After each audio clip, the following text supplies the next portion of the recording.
Hi, everyone. Today we're talking to Maribeth Decker again of Sacred Grove. We had talked to her before, but this time we are talking about what happens to your pets if something in your life changes. You become ill, you move, you lose your job, the energy that you bring into the room. She has some wonderful ideas and thoughtful things to do to help your pet navigate this new journey with you, and being aware of what they are, the energy they're absorbing, and what's happening to them and why they might be acting out. So let's hear what Mary Beth has to say. Hi, I'm Deborah Hamilton. Welcome to my podcast, Why Do Pets Matter? 10 years ago, with my iPhone and a script, I recorded the first episode of the Ultimate Pet Resolution Summit, which chatted with experts about conflicts over animals. Our conversations were intimate, honest, and illustrated how disagreements over animals occur and how those disagreements can reshape people's lives and relationships. In November 2019, I started Why Do Pets Matter, a new podcast that continued these informative discussions. I'm so excited to have you here with me, continuing my exploration into a more meaningful conversation about why pets matter to all of us. My guests and I will share ideas, stories, and experiences straight from the heart, unscripted and holistic. From the bravest moments to the most brokenhearted, we will explore how to resolve disagreements over animals differently. One thing I know for sure is I want to have more meaningful conversations that will help all of us unlock that deeply felt human-animal bond that drives the emotions of conflict.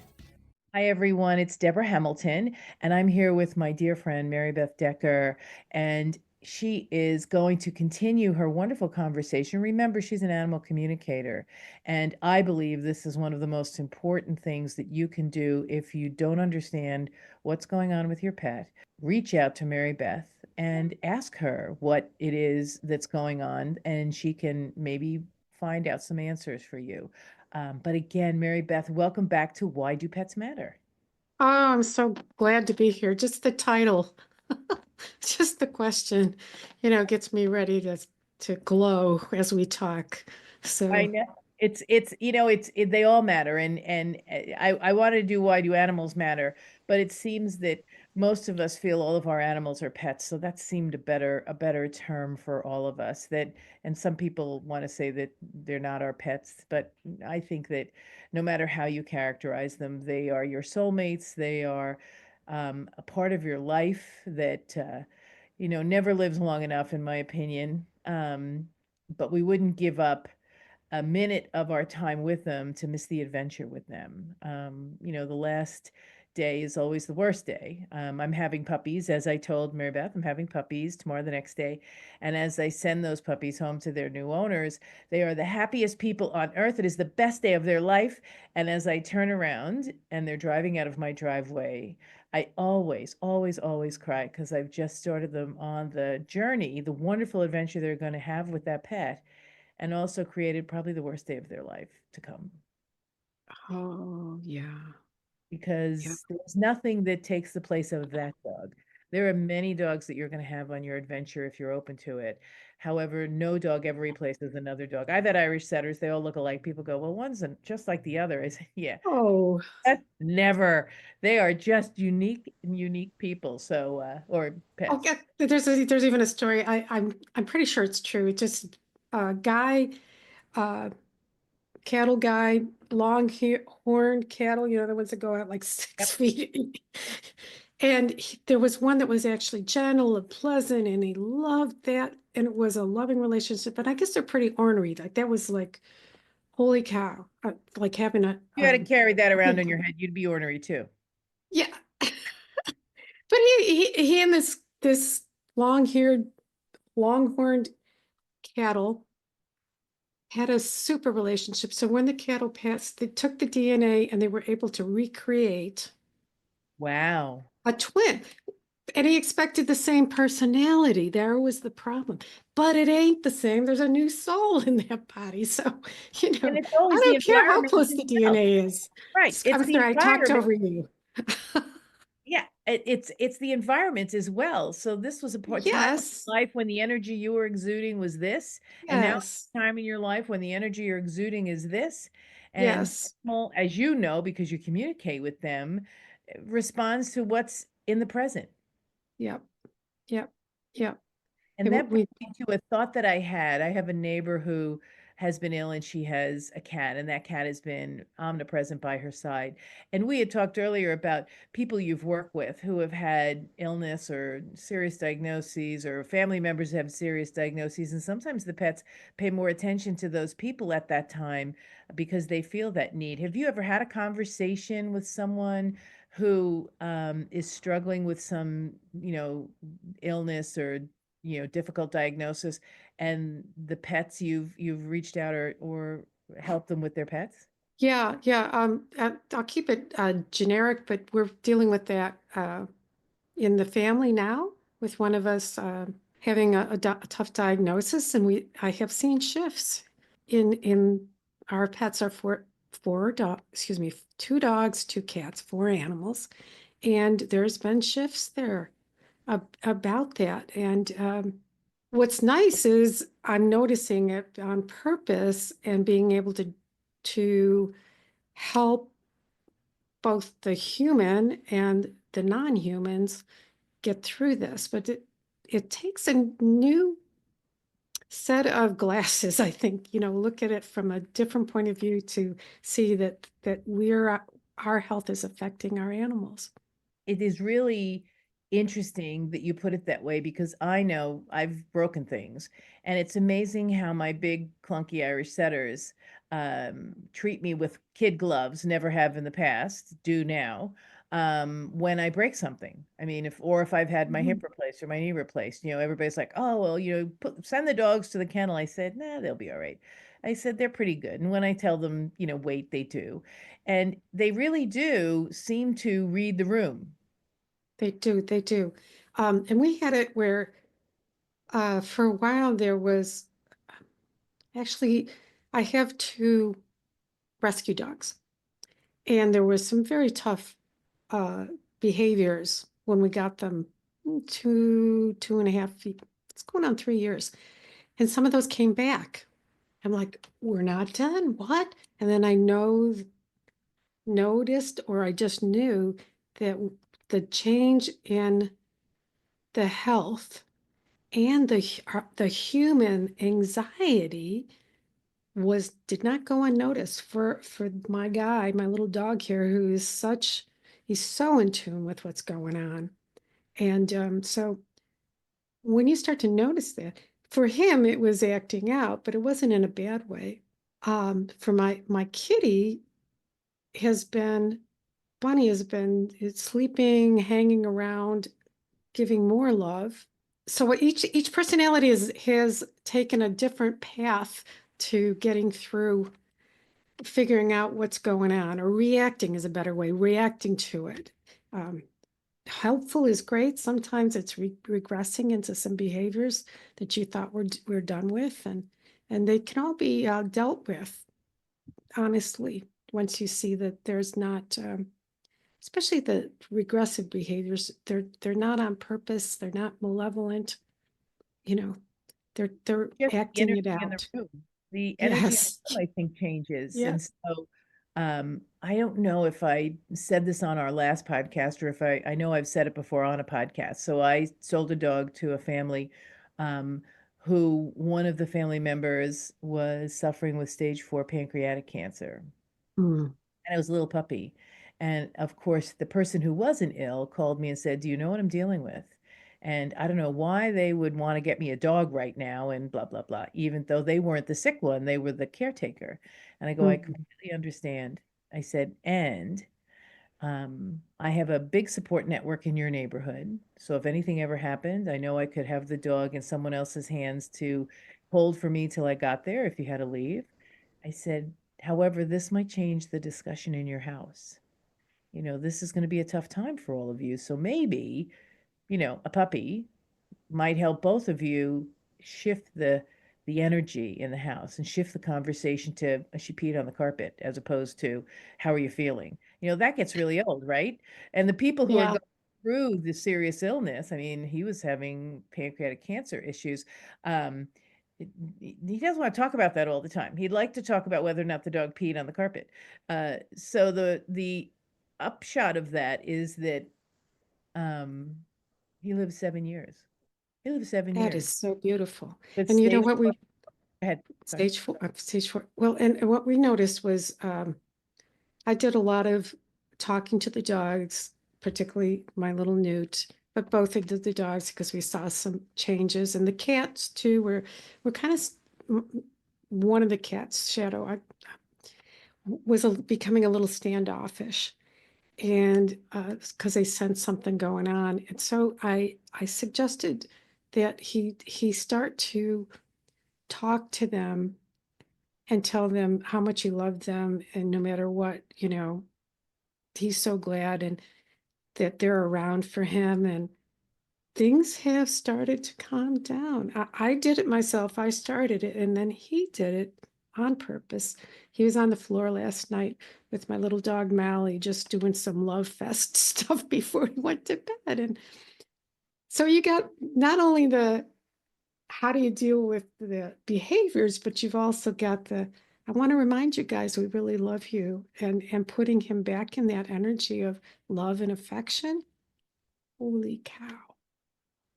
It's It good. makes such a big difference. And for you as an animal communicator, if you go into someone's home and try to help them understand the behavior of their pets, I think that also they suck up some of that energy. So you really need to give them some ability to release. We do a lot of that. I do it with my guys. I do some morning clearing for myself, and I'm doing it for my animals. And I think that is super. It's a really important thing to release that. Some animals can take it on and send it off, but some of them will hold it in, and that's not really an outcome we want for our animals to take on an illness. And I don't think it happens all the time, but sometimes they do get stuck with it. Yeah, I think they do. I had one family who had a dog who took on an illness for a member of the family, and right after that family member passed away, she got really ill. Yeah. And it just was that I don't know if it was the release or what it was, but she got really ill and she did recover, thank God, knock on wood. But it was really troubling for the family because, they were like, wow, how did this happen? She hasn't been sick a day in her life. And I hadn't met you yet, or I would have had you call them. But I know there's something you probably would have done to help them and help the dog understand what they were going through and give them, some strength. Share with me what you might have helped them do, because it really is important for families to understand that if you're going through something, it's physical, it's mental, it's familial, whatever it is that's shifting the energy in the house, you really have to be aware of what your pets are going through. Well, yeah. So what I usually do is find out how they're feeling physically and where the negative energy is located, and checking in with how they're doing emotionally, and so I get a check on that, and then I use my not only my medical intuition but my healing abilities with the communication to start to release it. And many times we do healing for the family, the humans who are around as well, so that everybody's more in sync with clear, loving, good energy, letting go. And I think it's a restart. From at least the story you're talking about, it'd be a restart, and allowing them to realize that they finished the job for their beloved family member, and now they have a chance to move on and continue their own life, like Maybe for the first that. time. Yeah, yeah, they get to do that. And Yep. I know our it's pets live in the present, right, Maribeth? They live for today. They're not thinking they about tomorrow. do. They're not regretful for eating the garbage yesterday. uh well, I'm going to add it. I was in an addendum on that. I get rescue animals. They are still in a place of reaction based on the stuff that they went through. So I see it as, yeah, they are totally able to be in the present, and they can bring them. My guys bring some baggage with them, uh, most of them. So I see it a little bit differently. Uh, Oh, absolutely. I was talking about okay. a dog you might have had since puppy who's lived in your family. Okay. Yeah. See, Tell us a little yeah, bit about that because it is please interesting. do.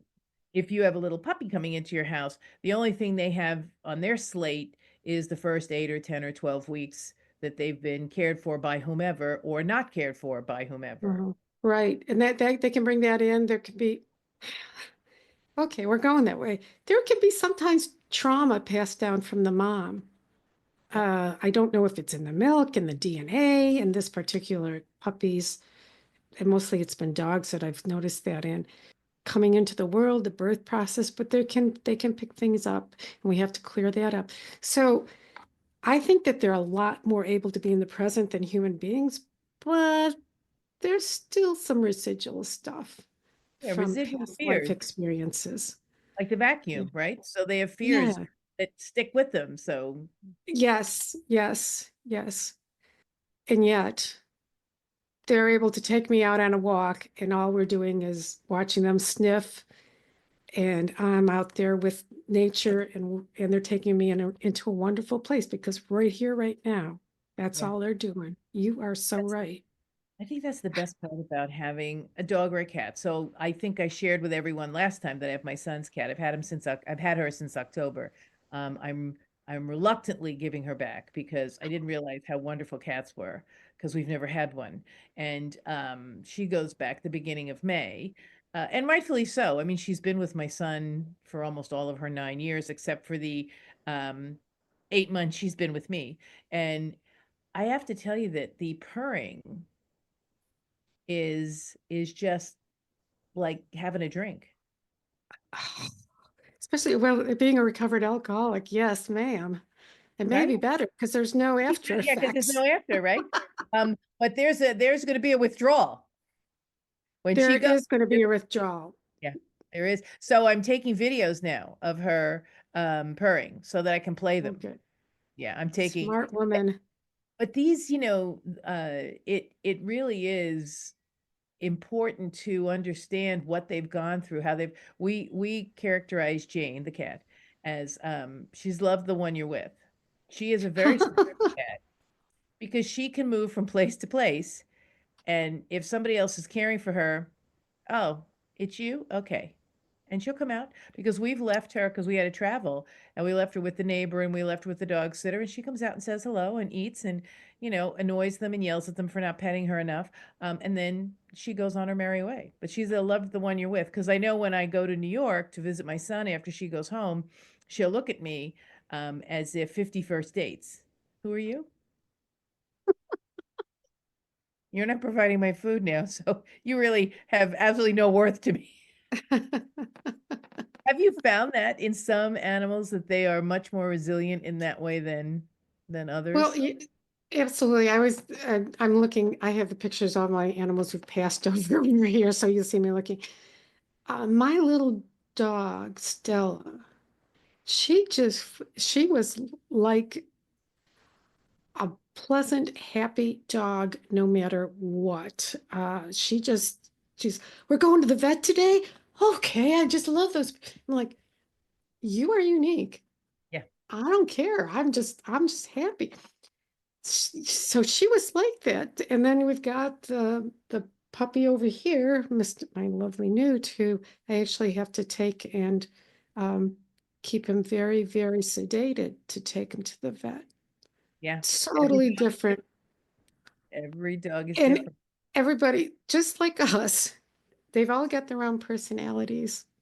And I like to say personalities, peculiarities, and preferences. You know, So when you have a life-altering event in your life, if someone, God yep. forbid, passes away in the dog's life, or you move, or there's I've lost my job, say, and so I'm exuding that energy. What can people do to make that transition or that energy in the room besides calling you and asking you personally to help, but we're going to put all your contact information so people can do that. But what can they do to really make sure that the pet has the best experience navigating that new situation they're finding themselves in? Okay. Well, I kind of, I think alluded to it earlier with what we're doing in our house. Take extra time to comfort them and show them love in whatever way they like it. You know, I've got a person who has This birds. isn't You know, about you. this isn't no. Somebody who's got birds, she doesn't, the birds don't particularly, most of them don't like to be petted. So there's another way to show affection and be there. Talk to them as if they understand and just say, we'll get through this. I know I'm upset, but truthfully, I still love you. I still love you. I'm right here. You are one of the reasons that I can put a smile on my face. You're so important to me. Thank you. Get out of bed Thank in the you. morning. Yeah. Thank you Yeah. for getting me out of the bed in the morning. Yeah, yeah. Thank you. Yeah, thank you for coming and jumping and licking my face and saying, "Yeah, don't you think it's time we should take a walk?" Whatever it is, you know. Um, and do that as often as you can feel it, genuinely feel it. If you got, but don't like, I'm not asking you to pretend that you don't have feelings. I'm not doing that here, but don't forget to feel the love that you feel for them and find there's a resilience in all of us. Find that resilience that says we're going to get through this together. And really foster that in your pets because Yes. their resilience, I think, will come from what we are modeling for them. And Yeah, sometimes we can't rise to that occasion. yeah, we can't always, but when we can, share it and even maybe stop and just hang out with them to find that for yourself and then say thank you, thank you, thank you. You just, you made my day. Thank you. I mean, they just come in. I know that Jane comes in when I've been sitting for 2 or 3 hours in a row. She'll come in and go, "Excuse me, time to get up, time to pet me, time to for me to walk across your computer." And twice she has cut me off of Zoom. So she's been very good at that. But what are you going to do? You can't get mad because she doesn't know she cut you off of Zoom and you didn't tell her no. So there she goes. So taking the time to really understand you're going through something hard and they're comforting you. And that's why they live their life to comfort you. While you also need to recognize they're going through it too. They are. And so it's our job as much as to kind of be the leader and say, yeah, we're going to get through this. I And I appreciate love what you. you're sharing with me and Yeah. I appreciate all the energy that you are absorbing from me that might not be really healthy for you. However, I'm here and believe me, I'm going to give you healthy energy when you need it. Yep. And you can even ask him to let it go. Say that's, Not your problem. Not not your my problem. circus, not Don't my worry monkey. about it. Yeah. Let it go. Yeah. And so that brings up a question that I have. When they're sick, what can you do to help them feel better? Well, love and gratitude, I think, is like the antidote for so many things. Um, Notice what lights them up still and make sure that that's a part of their life. I have my biggest experience with my own dogs and cats and working with others with dogs and cats. And when they're ill, touch and presence seem to be so comforting. Now, maybe they're not a lap, whatever, but just being with them, being with them. If they like touch, touching them, that physical touch, especially if like some of ours are losing their eyesight or their hearing, that physical touch Oh, they still can has feel. been very comforting for many, many animals I've known and worked with.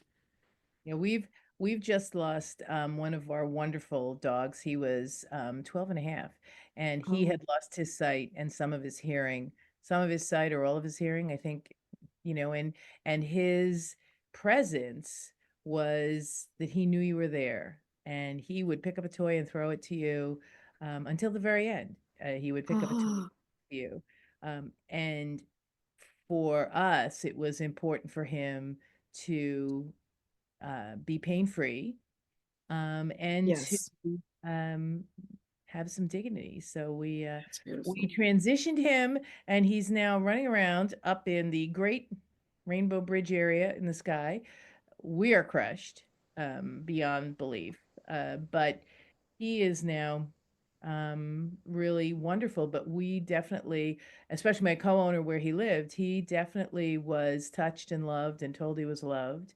And I think no matter, well, it's time. It's never enough time. So it's very hard not. Never the right time.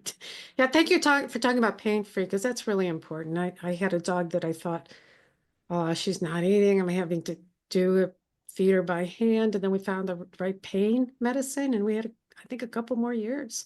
Yeah. I didn't say that I was just looking from the energetic point of view, but pain free. Yeah.